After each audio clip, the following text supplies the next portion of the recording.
1930-এর দশকে পারমাণবিক বিভাজন আবিষ্কারের পর বিজ্ঞানীরা বুঝতে পারেন এর থেকে বিশাল শক্তি তৈরি করা সম্ভব।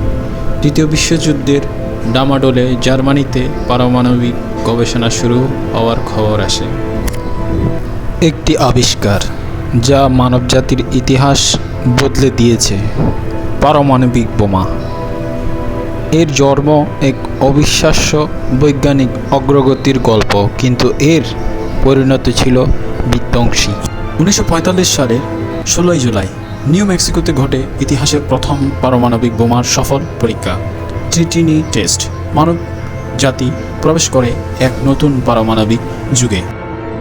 কিন্তু এর আসল বিধ্বংসী ক্ষমতা বিশ্ব দেখে 1945 সালের 6 আগস্ট হিরোশিমা এবং 9 আগস্ট নাগাসাকিতে। এই দুটি বোমা জাপানে দুইটি শহরের মুহূর্তে ধ্বংসস্তূপে পরিণত করে। পারমাণবিক বোমার এই ইতিহাস মানবজাতিকে শিখিয়েছে শক্তির ভয়াবহতা এবং শান্তির প্রয়োজনীয়তা।